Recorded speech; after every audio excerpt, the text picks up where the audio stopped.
Hi, Kyle Thomas here, and in this video I'm going to introduce you to something called LaTeX. It's not latex, it's LaTeX. Tech is a Greek character.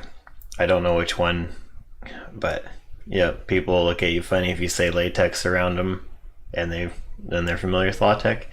So anyways, LaTeX is a typesetting application. So traditionally when you make a document, you're going to use Microsoft Word or LibreOffice, and you'll format it as you type. What LaTeX is it's actually more like HTML, where you just have a text document that you put all of your text into, and then you can either, as you go, you can add tags or commands into the text to tell it how you want it to look later, or you can just focus on typing your document up and just put the text in and then later go in and then format it how you would like. And so with that, I'll start to show you how it looks. So you can use any text editor you want. I'm going to be using Vim because that's what I'm most familiar with, but you can use you can just use the text editor you would like. You can use any text editor. You probably don't want to do it with Microsoft Word. That I don't think that'll work.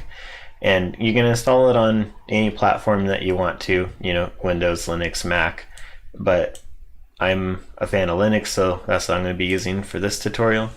And so to install it on your system, if you're using a Debian system, you're going to do sudo apt install. So again, sudo raises our privilege and runs our next command as root. So apt is the Debian package manager, and then install, we're installing software. You're going to do tech live full with a hyphen, and this is just the name of the package. This will install all of the LaTeX stuff that we need, and then it'll I think it has language support in there. It installs everything, and I've already installed it, so I'm not going to do that. And so then afterwards, to make sure that it is installed properly, you'll open your terminal, whether it's Mac or Windows or Linux. And we're going to do PDF LaTeX, 2 hyphens, and then version. And so if this comes up, then we know we did it right. If you'll get something like command not found if it didn't install properly. Okay, so now we're going to make our first document. So let's create a file called basic.tech. And so now we're going to make our first LaTeX document. And so the backslash in LaTeX is going to be used a lot. You use the backslash for special characters. You're going to use the backslash for commands. And so the first thing we're going to put in is backslash document class. And this will tell it what kind of document we're creating. For LaTeX, this always has to be the first thing you put in there. And we're going to type article. An article, you use article for most things, short reports and stuff, short documents. There's a report class for really, really long reports for like studies or your PhD dissertation. I think you probably use report for. And then there's a book class. All those do is they change the margins and some put the text into columns, but I've only used article before, so we'll use that for this short demo. And then we're gonna do a backslash title and tell it the title of our document. And I'm gonna be looking over there a lot because I'm cheating and have this written out already. And so this one, the backslash LaTeX with the case mix and match like it is, that's the command saying put in the LaTeX logo. And then you also have to do another backslash and then a space to tell it to put space in at the end, or otherwise it'll just match the next character up against it, which doesn't look very good. And then we'll tell it who the author is and the date.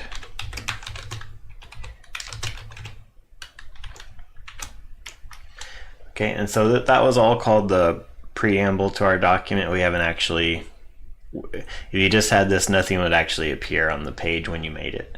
So we're going to do begin document, and then down here we're going to go end document. So everything in between these two lines is going to be actually in our document. So the first thing we're going to do is we're going to do /make title, and that's the command that says put all the title information in like this. And then so with you're going to make sections, so we're going to do /section, and we'll just call this introduction. That's usually the first section you're going to make in a document. And then we'll put this is an introductory document on, and we'll do LaTeX again. And then again we're going to need that. And so now if I put this on here, say this line here on the same line as above. So LaTeX doesn't really care how this text appears, it's just going to put it all together. If you're familiar with HTML, this will be a familiar concept to you, but if not, it'll take some getting used to. So if you want to start a new paragraph, you need a blank line. So this text will be in a new paragraph. So this will show you when we compile it into a PDF. This line is going to appear right after this on the document. And then you can make subsections.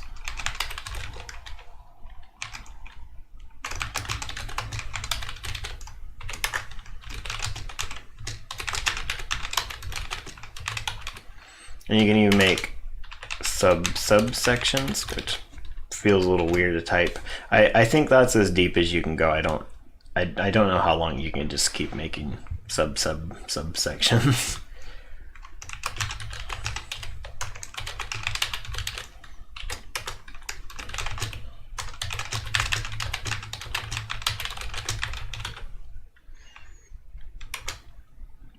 And then, oh yeah, some other useful things. We'll just do this in a new section so you see what it looks like. Useful things with the text. So if you do \text pf for boldface, then this text will be bold. And then we can do text it for italics.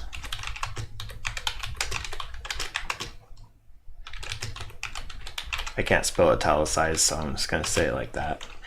And then in a new paragraph, I'll show you how to do quotations. So quotations, you have to do the character on the same key as the tilde above the tab key. So you do 2 of those for a double quote.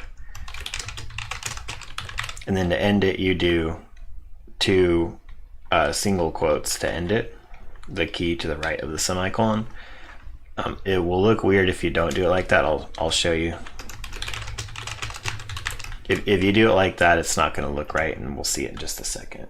So now we have our first document. Let's go ahead and have LaTeX turn it into a PDF. So right now we just have our, well, we'll use that picture in a minute, but we just have our basic.tex file. So we're going to do PDF LaTeX and then basic. And so you don't need the .tex at the end. You can have it at the end, it doesn't matter. And so when we hit enter, you'll have some output on the screen, and it just goes, you get your prompt back. That's how you know you did it right. I'll purposely put a mistake in there in a minute so you can see what it looks like if you do it wrong. But now let's go ahead and navigate to it. And here's the PDF, and we'll open it up. And we can see here's the stuff that the make title command did. And then here's our section for introduction, introductory document on LaTeX. And then, so see right here, this text will appear on the same line.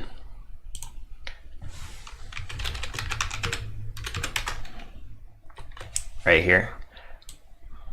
There's not an actual new line like you would expect, but this text is on its own paragraph. because of the blank line right here.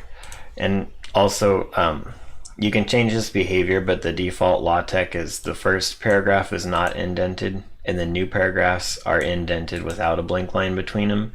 And as we go on with this video, I'll show you how to get rid of that, because I think that looks kind of ugly, and I think a more modern professional style is to not indent and have a blank line between paragraphs, and that looks better to me. And then so we can see the subsection is 1.1 instead of 1, is a tiny bit smaller.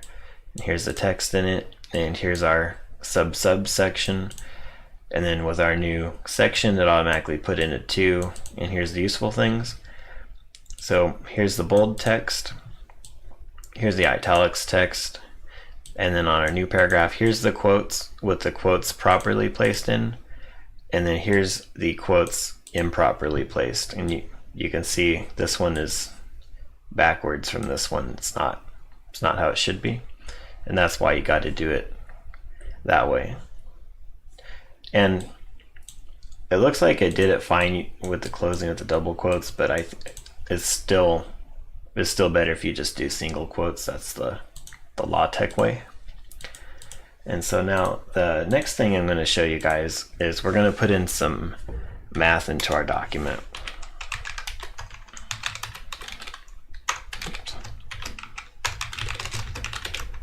So this is really the primary purpose of LaTeX, is math, for math text, because this is before Unicode had come out, and so they just had the ASCII character set without, and it didn't really have the math symbols.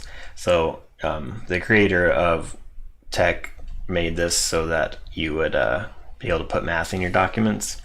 So you can put math in the line of the text with just a $2 signs. So anything between these dollar signs is going to be called a math environment. And so it'll change the spacing, it'll change how variables look, it'll look a lot nicer. So we'll go, oops, help if I was actually putting it in. So do y equals mx plus b. And now I'll show you what this would look like if so on its own, if we don't do this in the math environment, I'll show you what it'll look like. And then you can also do math outside of, or not outside, you can put math in it like its own line too. So that'll be the double quotes. So anything inside these, or double quotes, excuse me, double dollar signs. So anything in between the dollar signs is going to be interpreted as math and be on its own line. So we can do, we'll do \sum for a summation symbol. The underscore is subscript. So we'll do I equals 1. That's pretty standard for a summation. And then the caret will mean superscript. So we'll do a caret n. So that just, that's going to be the summation symbol, capital sigma, with setting I equal to 1 and iterating up to n. And we can do a sub I. And then if you want, you can even do integrals. So we can do \int. And then we'll go a to b or b to a. As you notice too, it doesn't matter the order of the subscript or the superscript. We could have done b first and then a. It'll be the same.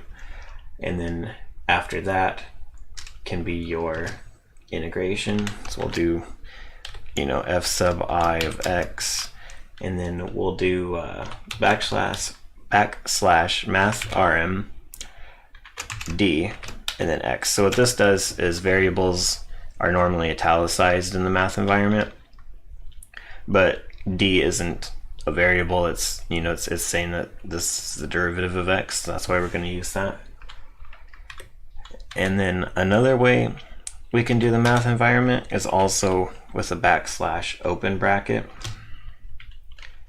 open square bracket, and then a \, close square bracket. This is the same thing as the single dollar signs, I believe. I'm just showing you this way. It's a lot better, I think, to just do the dollar signs. But, well, I'll show you this too. So we can do backslash sqrt, so square root. But let's say we want it to be a cubic root, not a square root. So we'll put 3 inside closed brackets, square brackets, and then we will, in here we'll do what's going to go inside of the root. So we'll just do x squared plus y squared, and then close it. Okay, and now let's look at what that does. So now if we're going to open up our PDF, here's some math. So here's y equals mx plus b inside the dollar signs, and here it is without. So you can tell it looks a lot better inside for math stuff. And then here's our summation and our integral, and then here's our cubic root. So LaTeX is really nice for that if you do a lot of math in your documents. I'll have an example of a document towards the end where I actually did use quite a bit of math, where I used the math environment. I didn't do any math at all. I just needed it for the symbols. Okay, so after that I'll show you some more advanced stuff with LaTeX. So we're still going to use the same document class. Whoops.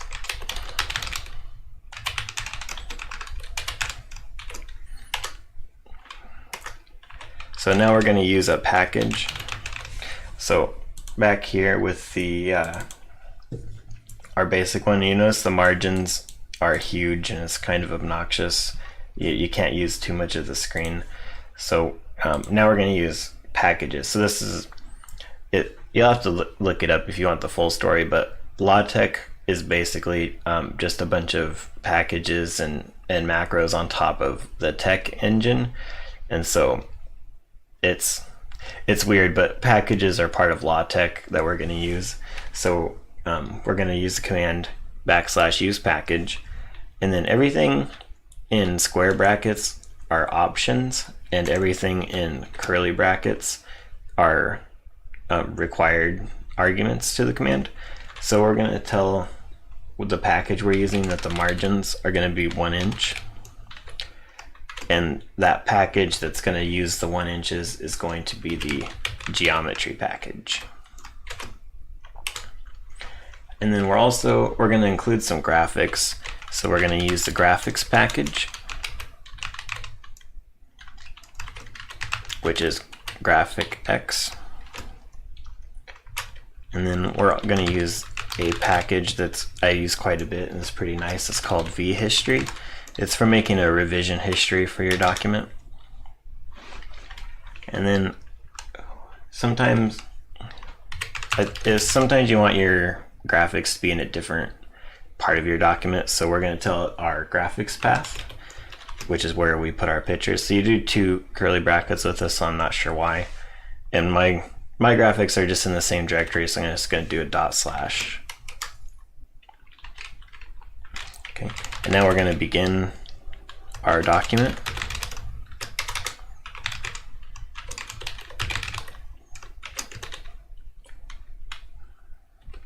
Okay, and so the first thing we want to do is we're going to make a title page and a table of contents, and then a page with our revision history. And so we don't really want those to be numbered. So we're going to do \page numbering, and we're going to type gobble. And what that's going to do is that's going to make it not put any page numbers down. And then we're going to include our title page. So we're going to do \include title page. Now we haven't made this yet, the title page. So anything that says include is going to go look for this file .tech, but the tech is implied, so you don't need to do that part. So we'll make that in just a minute. And then this is cool. To make a table of contents, you just type \table of contents, and that's all you need to do to have a page with the table of contents. And we want a new page because we want the table of contents to be on its own page. And now we're going to do begin version history. So this is the version history environment.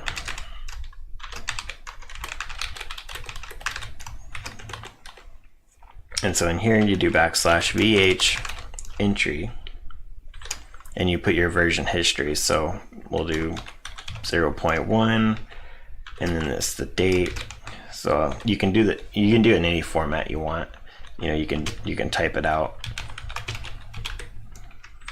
And then the author that did the changes. So if you have multiple people working on this, you know who did what. Let's put my initials, and then the reason, you know, what this entry signifies. And we'll just say document creation.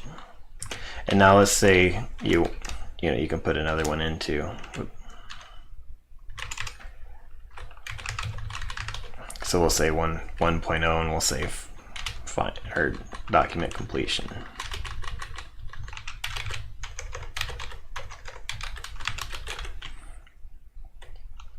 Okay, and then after that, oh yeah, now we want a new page because we want this on its own page.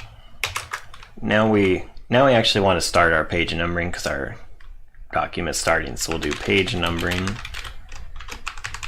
Arabic for the letters. You can do Roman if you want Roman numerals. And now we'll say include section 1, and we'll say include section 2. So now we'll need to go make a section 1.tech and a section 2.tech. That will have the contents of those files. And then we'll do another section after those, and we'll call that the verbatim section, because this is a really cool feature of LaTeX as well. So if you want to, if you don't want LaTeX to interpret your commands and you just want it to print out whatever you put verbatim, then you'll use the verbatim environment. So we'll do begin verbatim and then end verbatim. So now anything you put in here will be exactly as you type it. And a great use for this is if you want to type out what's going to appear on your computer screen, or you want to put out code. So I'll do hello world in C just to show you what it looks like.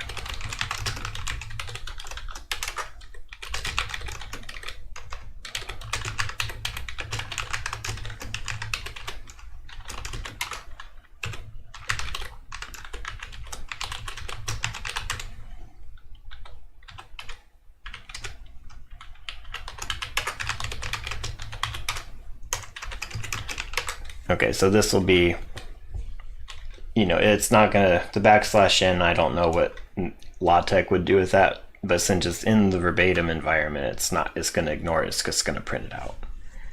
And then after, the other thing will be an appendix. So if you're making an appendix in your document, you just do \appendix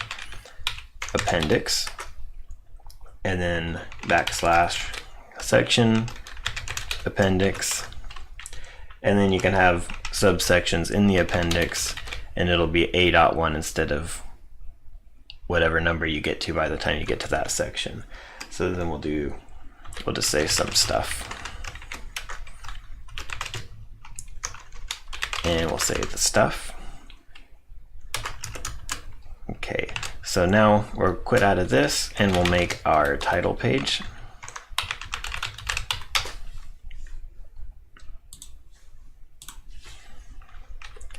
So here we'll begin our title page. Oops.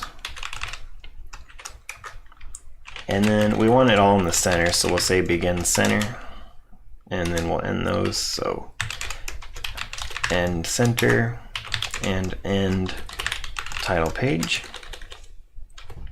And so I got most of this off the internet, and I tweaked it a little bit for me, but you know, you can use it too. It's just a nice format for your title page. So first we'll say, we'll spell it right. We'll say V space star 1 centimeter. And if you notice earlier, we're using inches, so you can specify quite a bit of different units in here. And I think the asterisk, normally if you don't use the asterisk, you're suggesting to LaTeX to do that command, but if you put the asterisk in, I think you force it to. I could have that backwards too. I don't remember specifically. And so then we'll say huge. This will make the text huge. And then we want bold text and we're going to put in our title. And then we'll put in some more v-space, vertical space, sorry, I should have said that earlier. This is just nicely spacing out the different elements that we're going to put in our title page. And then we'll make this large. So there's a difference between large all caps and large with just the L capitalized. Same thing with huge. It's just different levels of it. It's kind of confusing, but you'll get used to it as you go. And then our subtitle will go here. And then we'll space it out some more. So we'll add some more v-space. And then we will put in the author's name in bold. If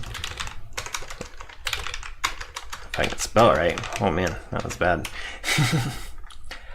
Okay, and then we'll put in some more vertical spacing. As you notice, this isn't that much space between them. If you don't do this, LaTeX will just cram it all together. And you can obviously tweak the spacing to however you want. And then we'll do another large, and we'll put in the date.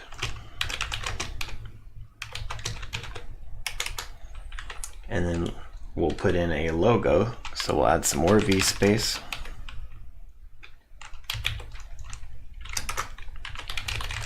So we'll include graphics is the command to include graphics, and we're gonna scale it down to 35% because sometimes the graphics will be really big and it'll look bad. This is how you shrink it down. And the name of it is going to be logo. So that's this logo.png that we have right here. And if it has if it's a PNG extension, you don't need to put it in there. But if it's a JPEG, you'll need the JPEG extension. I haven't actually tried it to make sure that's true, but I just always put a JPG if it's a JPG, and I don't put anything if it's a PNG. So after we do that, we're going to say \vfill, and I'll put the rest of the stuff at the bottom of the page. And so we're just going to put our institution down. So and obviously, you can make your title page however you want. And now this might be kind of hard to read if we come look at this later. So another thing that's nice to do is indent everything as we go into blocks. That'll keep it logical and organized for us and easier to read. So everything between the begins is going to be indented, and then everything in this begin should be indented. And then there we go. Okay, so that's a bit better. So now you can tell what's in what block. So all this stuff is inside the begin title page, and all this stuff is in the begin center. And so let's go back into our advanced. So in here, to make it look nice, we'll indent all of this stuff inside of the begin document, and inside the version histories, we'll indent that. And then everything in each section should be indented too to look better. So right here,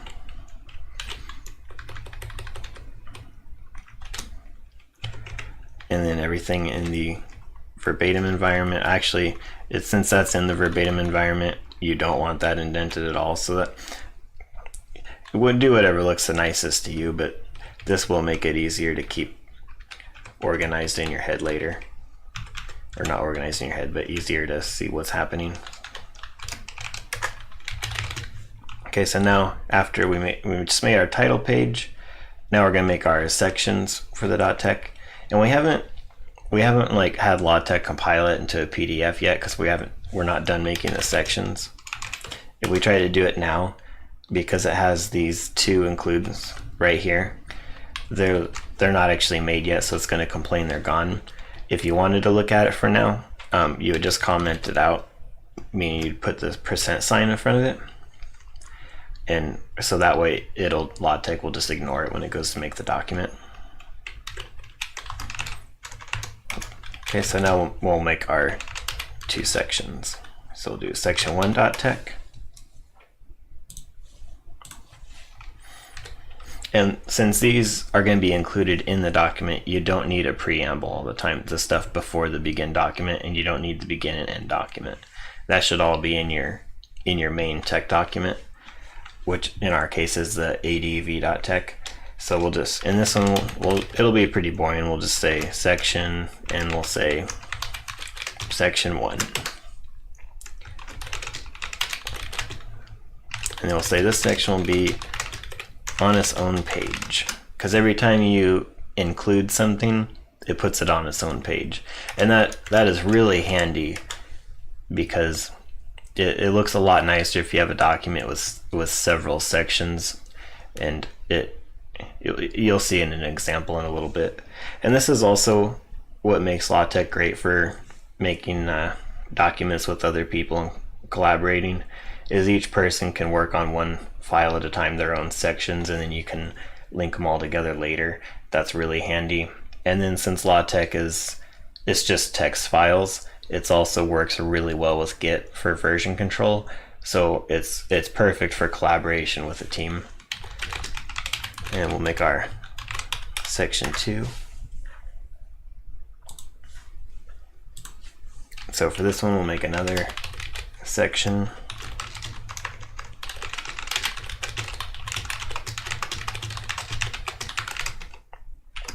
That's a really long section title, but we'll go with it. And then here I'll show you a numbered list. So we'll do, it's called begin enumerate.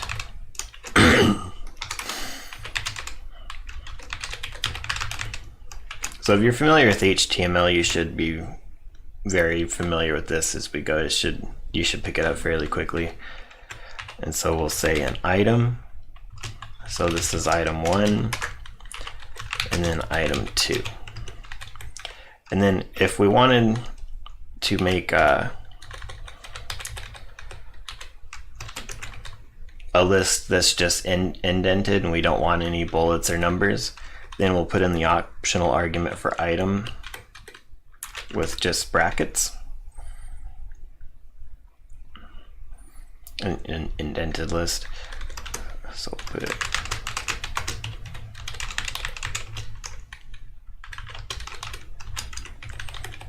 And then for fun, let's make another section. This one will not be on its own page because we didn't do an include with it.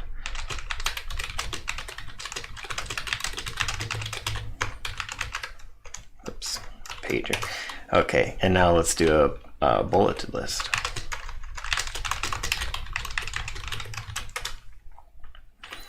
So we'll do begin this time, but instead of enumerate, we'll do itemize.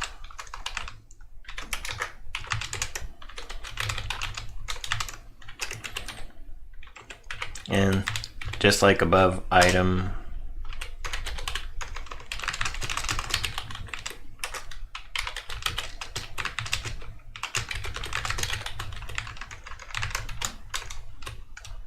Can't type today. There we go. Okay, so now we have our title page, section 1 and 2, and then our advanced. So let's look at advanced one more time. We can see right here it includes the title page, and then right here it includes section 1 and 2. So now we'll have LaTeX go and compile and link it into a PDF and see what it looks like. I'm not sure if compile and link is the right terminology often, but it works. So we'll do PDF LaTeX ADV. Okay, there we go. And then adv.pdf. And up here you can see LaTeX makes a lot of files for its own housekeeping, like .ox, .hst, .log. I would leave all those in there until you're done making the document, and then you can get rid of them if you want it to be cleaner in there. And if you know what a makefile is, I make makefiles for my large LaTeX documents, so you can go ahead and do that too. It makes it a lot more manageable. And so here's a PDF, and we'll see what that looks like. So here's our title page, our all of the elements we put. So vfill put all this space in. Those vertical fills did these little spaces up in here. And then if we go down to our next page, as you can see, the table of contents page is empty curiously, and I'll show you how to fix that in just a minute.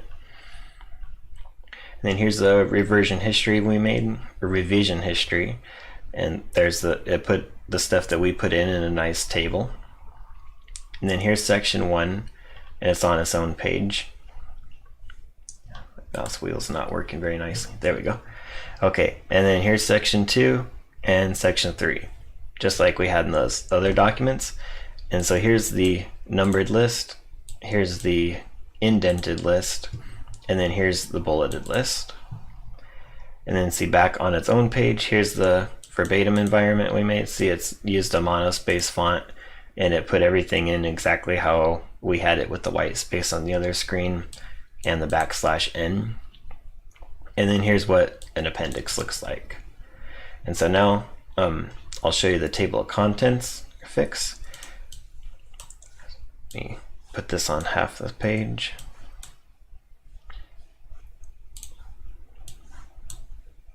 So all you need to do to get your table of contents is just run it again. Those files I showed you earlier, all of these logs and history, it'll use those to fill in the table of contents. Now you have to make it twice so it'll know what page everything's on, because if when you run it, it doesn't know what page everything's going to be on. It just puts it where it needs to go. So run it again, and now here's our nicely formatted table of contents. Only took one line inside the document to make. It was pretty cool. Okay, so now that we have that, I will show you how to make a presentation with LaTeX.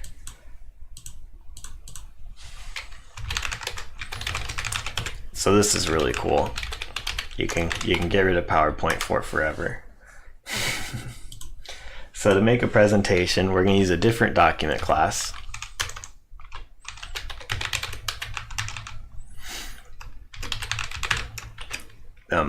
This is a package called Beamer. This is one of the ones to make presentations. This is the only one I'm familiar with, so that's why I'm showing it to you. And we're going to use the package GraphicX again. Use package GraphicX.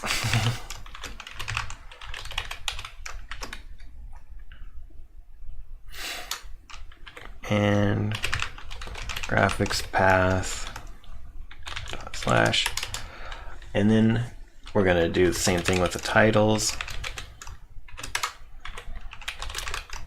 Put the author in, and remember, this is all in the preamble. We haven't actually started the document yet.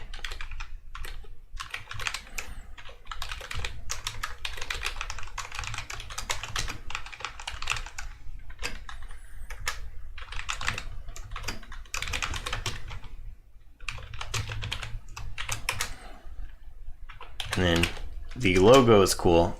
Your logo is going to appear on the bottom right of all of the slides of your PowerPoint.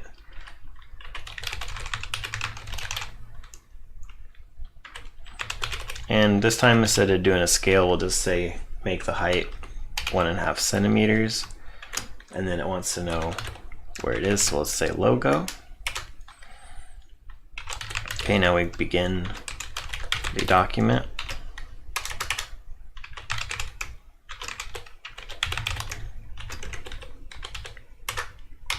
Okay, so now we're going to make our title slide, or our first slide. So you're going to just say frame and then / title page.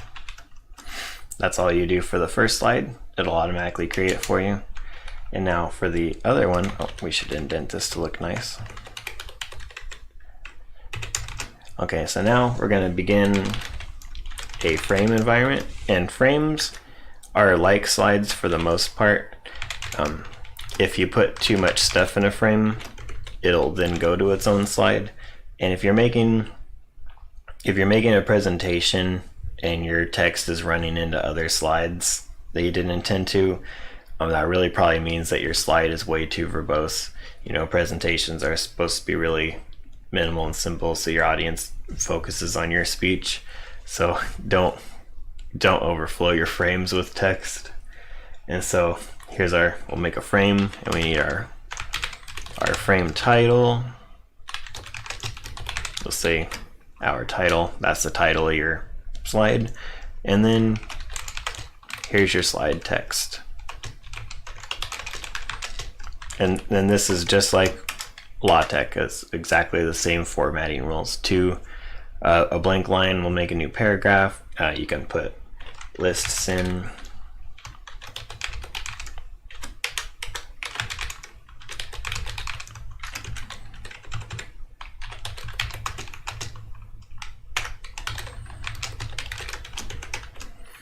And then that's all you need for PowerPoints for presentations.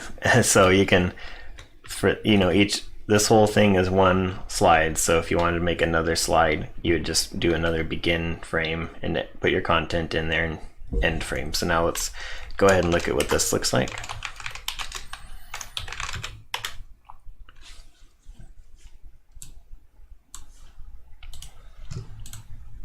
So here's our presentation PDF right here. And here's the first slide. So here's our title, the author, the institution, the date. Did I not put? Oh. You should always put your last name in too. Yeah, bit of an egomaniac. Okay, and we'll run it again. So now let's say put your last name in, institution, the date. Here's our logo that we put in. And then on the next slide, it puts our title up here. Here's a slide text and a bullet point. And notice it also puts all these links in here. There's a way to make your own custom theme that gets rid of those. I still need to learn how to do that. And once I do that, I might do a video on how to do it yourself too. That would be kind of fun. On mention of that, I'll show you how to include a theme. And so up here in the preamble, you just say / use theme and then the name of your theme. So we're going to use the theme Copenhagen. And this will change the way the presentation looks to give it a theme. Come on, there we go. Okay, so now let's compile it. Oh, okay, so we didn't get our prompt back. That means there is an error, and it's right here. It could not find the theme. And so when you get an error, oh, okay, so it says type X to quit or return or proceed. If you're on Linux, Control D means it's kind of the end of file signal. That'll get you out of it.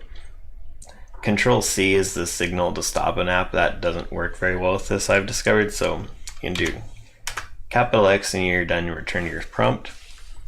And so it couldn't find the theme. So now let's go back into our file and let's make sure we spelled our theme right. And we did not. I put an extra H in there. So now that we have the correct spelling, now let's try it. There we go. Okay, cool. And now notice, put this nice blue bar around our title and up here too. And then our name's on the bottom all the time and the name of our presentation. Same thing for the preceding slides. And our bullet points are a little bit different. So that's how you add themes. If you want a list of themes, you'll have to just look up Beamer themes on the internet and it should come up with a list of them. There's also color schemes with the themes you can do, and oh, I forgot how to do that, but when you look it up, it'll tell you how to do that too. And so now the last thing I want to show you guys is some documents that I've created for school.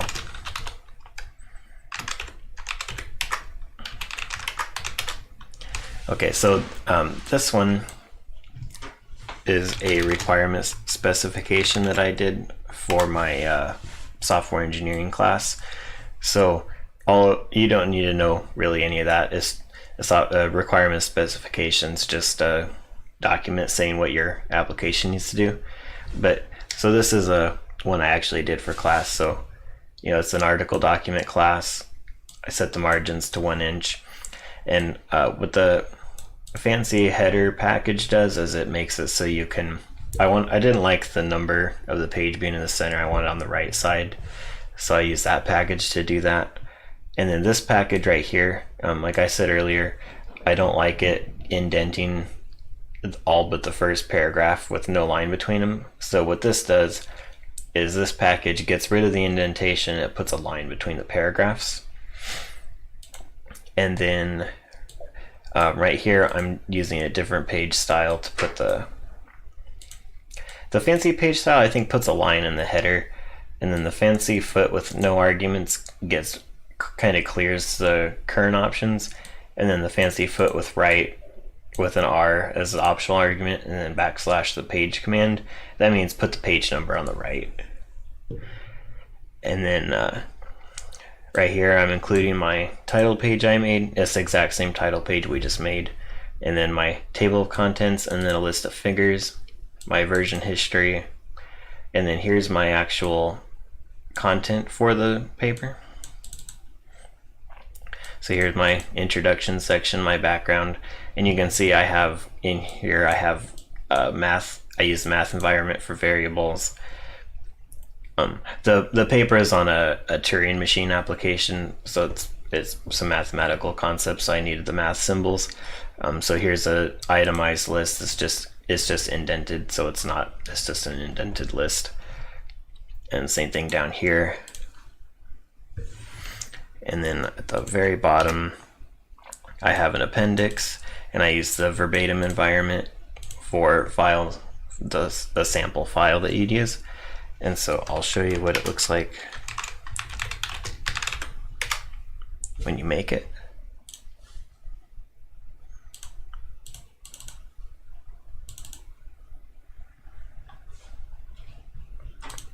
Okay, so I'll do it twice so the table of contents works.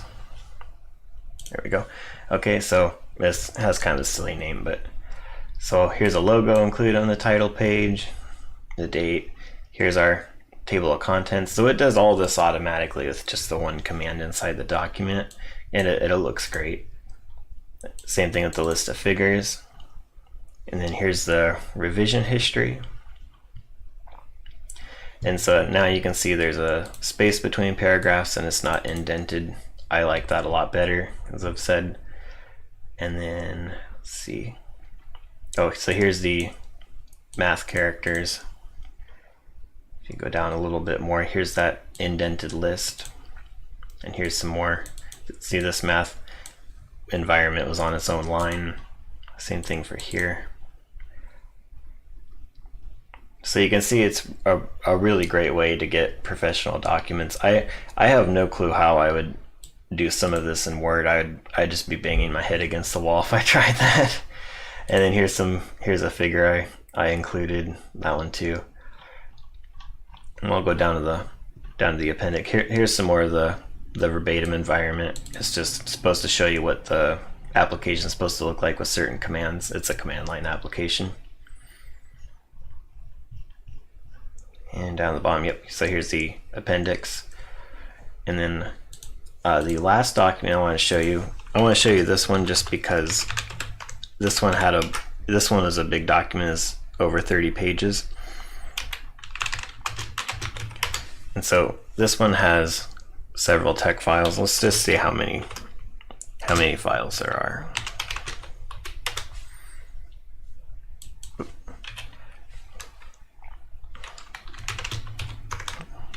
Didn't mean to clear the screen. Okay, so there's 19 files in here. One of those is an images folder, and one of those is the make file.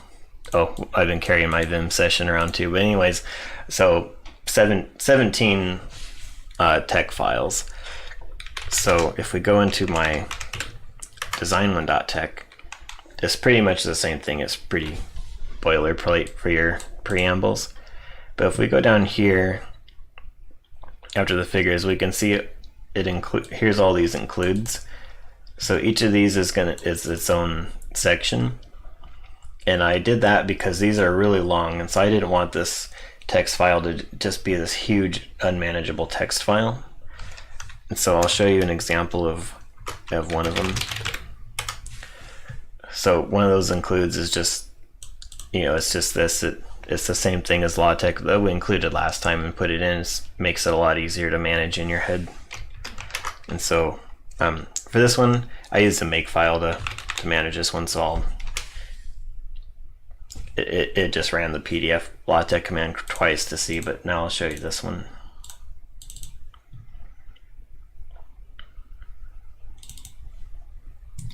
Okay, so this one, same, you get a title page. Here's the table of contents. That spans a couple of pages. And then your list of figures, revision history, introduction. So it's down here. Okay, so the data dictionary section, this wasn't included, so it's on its own page.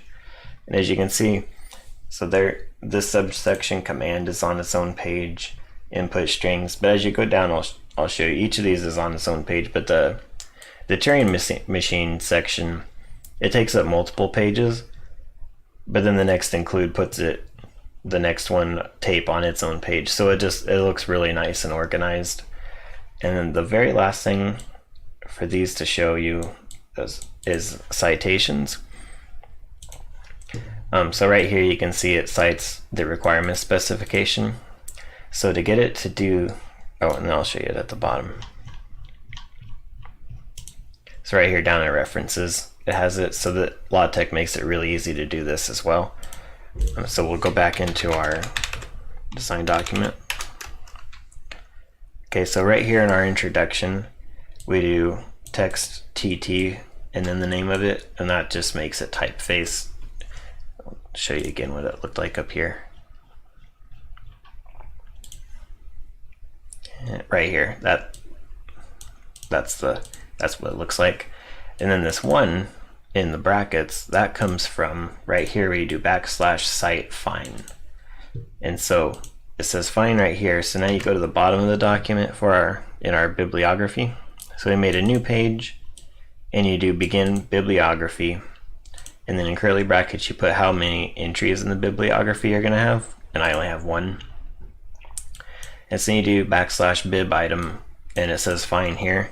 Well, that's because up here I did cite fine. So you just use the same word in where you cite it, and then in your bibliography, and it'll automatically do that for you.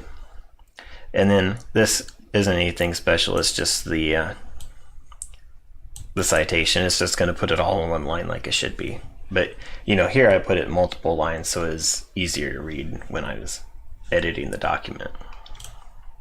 And I didn't need an appendix, and I just put it in there first, and I commented it out instead of getting rid of it completely, but that doesn't do too much. So I'll go back and show you the references one more time. So that's what that looks like. And I think that means it was, I don't know if that's because it was cited once or no, I don't do that too much. So that's all I have to show you with LaTeX. Now you know enough to start making your own documents. I noticed the best way to start learning about it is just start writing documents in it. I learned about it just a couple months ago, and I've been using it for all of my schoolwork, and I've been very happy with it. If you want a book on LaTeX, an instructor recommended this to me. It's called A Guide to LaTeX 4th edition. I'm not going to butcher the authors' names, and I'll put a link in the description to get to it on Amazon. But this book is a little outdated. It's from the late 90s or early 2000s. So it is slightly outdated, but it's a good book if you wanted a book on LaTeX. And then for another excellent resource is the Overleaf website. I go there all the time if I have a LaTeX question. They're just excellent. I couldn't recommend that site enough. So with that, thank you for watching.